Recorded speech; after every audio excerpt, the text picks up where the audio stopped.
നമ്മുടെ സ്കൂളിലെ national service scheme അവതരിപ്പിക്കുന്ന വേറിട്ട പദ്ധതിയായ വെള്ളിയാഴ്ച വായനയുടെ 22ാമത് അധ്യായമാണ് ഇന്നിവിടെ നടക്കുന്നത്. ഇന്ന് നമ്മൾ പരിചയപ്പെടാൻ പോകുന്നത് കുട്ടിക്കൃഷ്ണൻ മാരാർ രചിച്ച ഭാരത പര്യടനം എന്ന വിഖ്യാതമായ കൃതിയെയാണ്.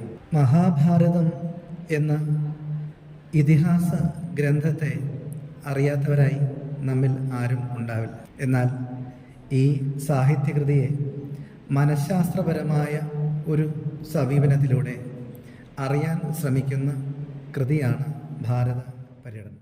കീഴിൽ പാണ്ഡവരും കൗരവരുമായ രാജകുമാരന്മാരുടെ ആയുധാഭ്യാസം കഴിഞ്ഞ് അവരുടെ അരങ്ങേറ്റം നടത്തുകയാണ്. നഗരത്തിന് പുറമെ വിശാലമായ ഒരു ഒഴിഞ്ഞ സ്ഥലം നികത്തി വെടിപ്പാക്കി പൂജ കഴിച്ച് കാഴ്ചക്കാർക്കിരിക്കാനുള്ള ഇരിപ്പിടങ്ങൾ നിർമ്മിക്കപ്പെട്ടു. ഭീഷ്മ പിതാമഹനെ മുൻനിർത്തി ധൃതരാഷ്ട്രരും വിദുരർ മുതലായ കുരുവൃദ്ധന്മാരുടെയും ഗാന്ധാരി, കുന്തി മുതലായ അന്തപുര സ്ത്രീകളുടെയും കൗരവന്മാരുടെയും ജനപാതയുടെയുമെല്ലാം ഹൃഷരയായി തക്ക സ്ഥാനങ്ങളിൽ വന്നിരുന്നു. താടിയും മുടിയും വെളുത്ത ദ്രോണാചാര്യർ പുത്രനോടുകൂടി വന്നു. രംഗപൂജ കഴിപ്പിച്ചു.